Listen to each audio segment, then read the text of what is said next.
ഞാനുള്ളത് കൊട്ടാരത്തിലാണ്. പക്ഷെ കൊട്ടാരം എന്ന് പറയുമ്പം നിങ്ങൾ തെറ്റിദ്ധരിക്കരുത്, ഞാൻ എന്താ പറയുക ഒരു റോയൽ ഫാമിലിയുടെ കൊട്ടാരത്തിലല്ല. ഇറ്റ്സ് ഒരു ഡിഫറെൻ്റ് ആയിട്ടുള്ള ഒരു കൊട്ടാരമാണ്.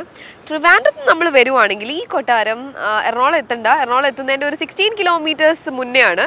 കാണുമ്പോൾ ഒരു ചെറിയ കുട്ടി കൊട്ടാരത്തിൻ്റെ ലുക്കൊക്കെ ഉണ്ടെങ്കിലും ഇത് കൊട്ടാരം ഒരു ടോഡി ഷോപ്പാണ്.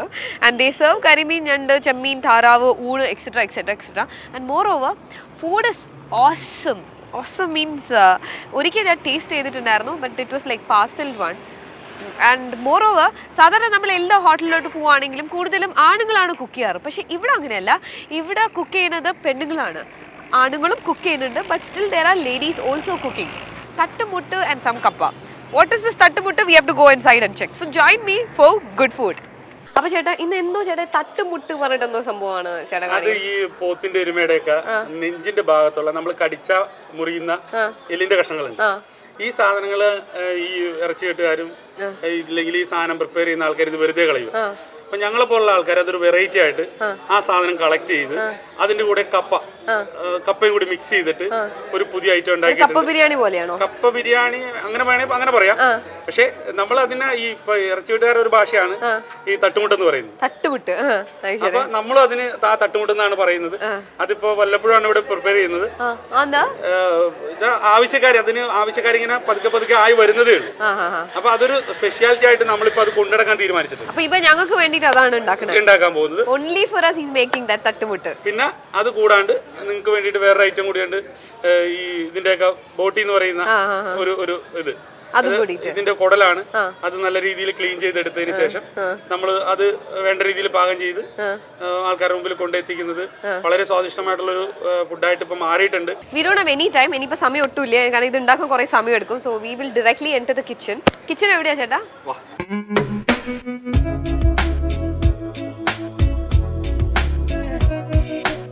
ആദ്യമായിട്ടാണ് ഞാൻ കൊട്ടാരത്ത് അല്ലെങ്കിൽ ഒരു കള്ള് ഷോപ്പ് കയറിയിട്ട് അടുക്കളയിൽ കയറിയിട്ട് ഉണ്ടാക്കുന്നത്. ആ അടുക്കള എന്ന് വെച്ചിട്ടുണ്ടെങ്കിൽ നമ്മൾ പഴയ വീട്ടിലൊക്കെ പോകുമ്പോൾ പണ്ടൊക്കെ വീട്ടിൽ പോകുമ്പോഴുള്ള അതേ അടുക്കളയാണ്. ഇവിടെ നിന്നിട്ട് കണ്ണ് നീറി ഇത്രയും വലിയൊരു ടൗൽ എടുത്തിട്ടാണ്. ഇതാണ് കൈലലി ചേച്ചിയാണ് ഉണ്ടാക്കുന്നത്. സന്തോഷ് ചേട്ടന്റെ സാന്നിധ്യത്തിലാണ് ഇതൊക്കെ ഉണ്ടാക്കുന്നത്. അപ്പൊ നമ്മൾ ഇന്ന് ഉണ്ടാക്കുന്നതാണ് തട്ടുമുട്ട്.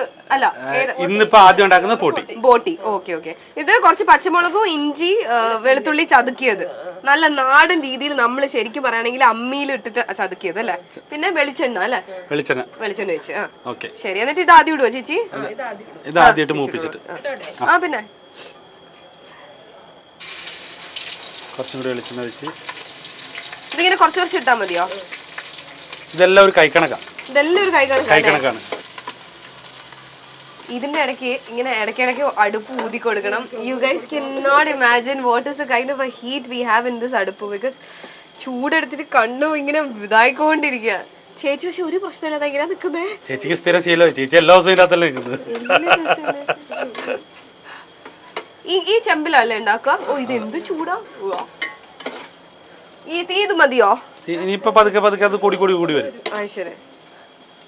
അപ്പൊ നമ്മളിപ്പോ ഇഞ്ചിയും പച്ചമുളകും പിന്നെ ഇഞ്ചി പച്ചമുളക് വെളുത്തുള്ളി ഇതും കൂടെ മിക്സ് ചെയ്തിട്ട് വെളിച്ചെണ്ണ ഒഴിച്ചിട്ട് ചൂടാക്കിയ കുറച്ചും കൂടെ വെളിച്ചെണ്ണ ഒഴിച്ച് റെഡിയാക്കും.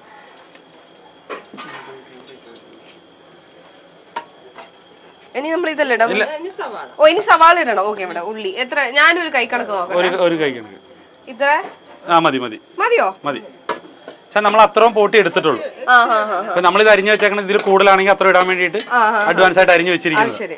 അപ്പൊ നമ്മൾ ഉണ്ടാക്കുന്ന ബോട്ടിന്റെ അത്ര തന്നെയാണ് ഇത് വിട്ടത്. അത്ര ഇട്ടേക്കുന്നത്. ഇത്ര മതിയല്ലേ? ഇത്ര മതി. ഓ, കൈ കണക്ക്. ഇതിപ്പോ എത്ര വർഷമായി ചേച്ചി ഉണ്ടാക്കുന്നേ? 23 വർഷമായിട്ട് ഇതിവിടെ. അതിന്റെ ഇടയ്ക്ക് ഓക്കെ. ഇതിങ്ങനെ ചൂടാന്റെ ഇടയ്ക്ക് 1/2 ടീസ്പൂൺ മഞ്ഞപ്പൊടി ഇടുക. ഇതിന്റെ ആകെ കൂടിയിട്ട് ഇവര് ഈ മഞ്ഞപ്പൊടി മസാലപ്പൊടി മാത്രമേ പുറത്തുനിന്ന് വാങ്ങിക്കുള്ളൂ. ബാക്കിയൊക്കെ ഇവിടെ തന്നെ, അല്ലാതെ വേറെ കൂട്ട് അങ്ങനെ ഒന്നുമില്ല, മിക്സ് ഒന്നുമില്ല. ഇങ്ങനെ തന്നെ ഈ അടുപ്പും അടുക്കളയും കാണുമ്പോൾ തന്നെ അറിയാം ഇതിന്റെ ഇടയ്ക്ക് ഒരു തരം എന്താ കൃത്രിമമായിട്ടൊന്നും ചേർക്കാനോ അങ്ങനെ ഒന്നും ഇല്ല. ഞങ്ങൾ ഇവിടെ കുറെ നേരമായി വന്ന് നിൽക്കുന്നു. ഓരോ സ്ഥലത്തും പോയി നോക്കുമ്പോൾ എല്ലാം വീട്ടിന്റെ അടുക്കളയിൽ എന്തൊക്കെയാണുള്ളത് അതുപോലെ തറവാട്ടിലൊക്കെ അടുക്കളയിൽ പോയി തന്നെ അത് നിൽക്കുന്ന ഉപ്പ് മഞ്ഞപ്പൊടി അതൊക്കെ ഇങ്ങനെ വെച്ചിട്ടുണ്ട്. ഇല, പഴയ കത്തി.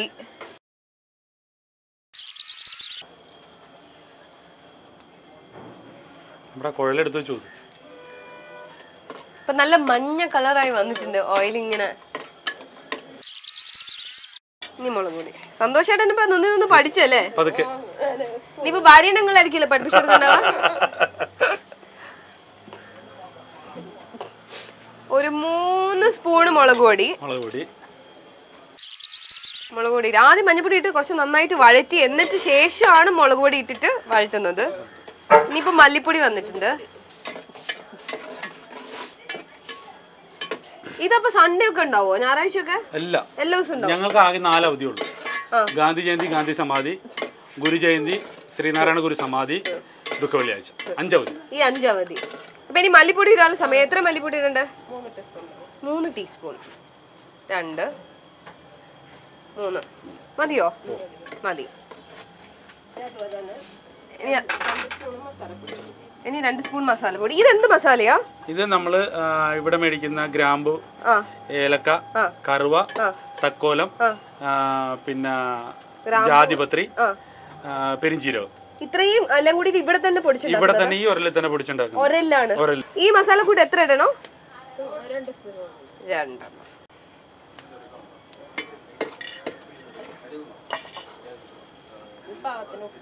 പാകത്തിന് ഉപ്പ്. ഉപ്പ് ഇവിടെ. ഉപ്പ് ഞാൻ ഇവിടെ കണ്ടിട്ടുണ്ടല്ലോ. ഇത് സ്പൂണല്ല, ചേച്ചി കൈനോടാണ് ഇടുക. അത് എങ്ങനെയാണെന്ന് ചേച്ചിക്ക് അറിയുള്ളൂ. അത് കറക്റ്റ് ആയിരിക്കും. അതെ. ശരി, അത് പോട്ടി റെഡിയാക്കി വെച്ചിരിക്കുന്നു. കറിവേപ്പില വേണോ? കറിവേപ്പില ഇവിടെ അതേ ഇരിക്കുന്നു. കറിവേപ്പില എല്ലാം ഫ്രഷ് ആയിട്ട്. ഇതെങ്ങനെയാ ചേച്ചി? ഊർത്തി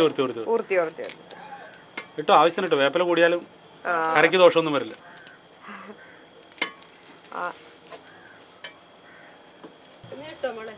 ഇനി ബോട്ടി ഇടാം അല്ലേ? ഇതാണ് ബോട്ടി. ബോട്ടി എങ്ങനെയാ, എവിടുന്ന എടുക്കണേ ബോട്ടി ചേച്ചി?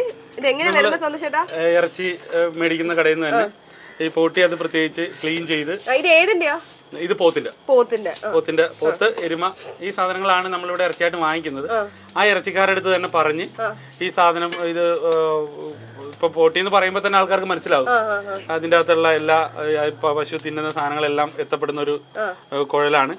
ആ സാധനം വളരെ നല്ല രീതിയിൽ ക്ലീൻ ചെയ്ത് ഇപ്പൊ തന്നെ അതിന്റെ അകത്ത് നോക്കുമ്പോൾ മനസ്സിലാവും എന്തോരം ക്ലീൻ ചെയ്തിട്ടുണ്ടെന്ന് മനസ്സിലാവും. അത് മാത്രമല്ല ചെറിയ ചെറിയ പീസാക്കി അവർ കട്ട് ചെയ്ത് ഇവിടെ എത്തിക്കുന്നു. അപ്പൊ നമ്മൾ ഇതിപ്പോ ഇങ്ങോട്ടേക്ക് ഇടുക. മുഴുവൻ ഇടാ. ബോട്ടി ഇട്ടു. ഇത് കാണുമ്പോ തന്നെ വായില് വെള്ളം വരുന്നു. ഈ വിയർപ്പൊന്നും ഒരു പ്രശ്നമേ അല്ല. ഊതാണോ ചേച്ചി? ഇനി ഇത് ഇതിനകത്ത് കിടന്നൊരു 10-15 മിനിറ്റും കൂടി വരണ്ട് കഴിയുമ്പോൾ വേറെ എന്തെങ്കിലും പോരായ്മ ഉണ്ടെങ്കിൽ നമുക്ക് അറിയാൻ പറ്റും. ചേച്ചി വീട്ടിൽ ആരൊക്കെ ഉണ്ട്? ചേച്ചിന്റെ വീട്ടില് 2 ആൺമക്കളാണ്. ചേച്ചി ഇവിടുന്ന് പാർസൽ എടുക്കാറുണ്ടോ? അതൊന്നുമില്ല. ചേച്ചി അവിടെ വീട്ടിൽ നിന്നൊക്കെ ഉണ്ടാക്കുവോ? സന്തോഷമായിട്ട് ഇവിടെ തന്നെ? അല്ല, അങ്ങനെയല്ല.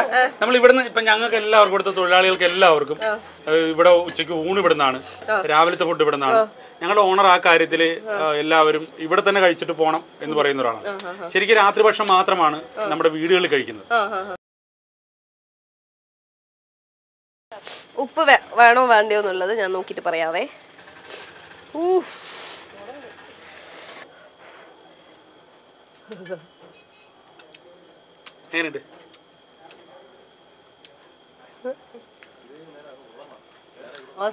എനിക്ക് ഉപ്പൊന്നും വേണ്ട. കറക്റ്റാണ്. ആ കൈ ഒന്നുകൊണ്ട് കറക്റ്റാണ്. നമ്മൾ പൊതുവെ ഈ ഷോ ചെയ്യുമ്പോൾ എല്ലാവരും പറയില്ലേ, ആൻസർ വന്നിട്ട് എല്ലാ ഭക്ഷണം കഴിച്ചു കഴിഞ്ഞാലും നമ്മളിങ്ങനെ നല്ലതാണെന്ന് നമുക്ക് പറയണം. പക്ഷെ ഈ കാര്യത്തിൽ ഇവിടെ എനിക്ക് ഒരു പ്രശ്നമില്ല. This is awesomely delicious. ഇനി ഈ സാധനം ഒന്ന് ഇരുന്ന് റെഡി ആയി കഴിഞ്ഞാൽ നമ്മൾ തട്ടുമുട്ട എപ്പോഴാണ് ഉണ്ടാക്കുന്നത്? ഇവിടെ എന്താ പറയാ, നമ്മൾ വലിയ ഹോട്ടൽസ് ഒക്കെ പോകുമ്പോൾ ഗാർണിഷിംഗ് വേണം, അത് വേണം, ഇത് അങ്ങനെ ഒന്നുമില്ല. ഒരു പ്ലേറ്റിൽ നമ്മൾ ഉണ്ടാക്കിയ സാധനം തരും. അതിൽ ഗാർണിഷിങ്ങിന് ഒരു ആവശ്യമില്ല. Because once the moment you have it, that's it. എല്ലാരും പറയും കള്ള് ഷോപ്പിലെ ഫുഡ് കഴിക്കണം എന്ന്. കള്ള് ഷാപ്പില് ഇപ്പൊ ഇവിടെ വന്നിട്ട് ഇതിനകത്ത് ഞങ്ങൾ എന്തെങ്കിലും ആർട്ടിഫിഷ്യൽ ആയിട്ട് ചേർക്കാനായിട്ട് തോന്നുന്നു? ഒന്നുമില്ല. എല്ലാം നാച്ചുറലാ. ഒരു സാധനം പോലും ഇപ്പൊ ഇവിടെ നിൽക്കുന്ന വെളിച്ചെണ്ണ കണ്ടു, മസാലപ്പൊടി, ഇഞ്ചി, പച്ചമുളക്, ഇതൊന്നും നമ്മള് ഇപ്പൊ ഈ ഇട്ടിരിക്കുന്ന സാധനങ്ങളൊന്നും ടേസ്റ്റ് കൂട്ടാനോ കളർ ഉണ്ടാക്കാനോ ഒരു സാധനം ഇട്ടുണ്ടായിരുന്നു.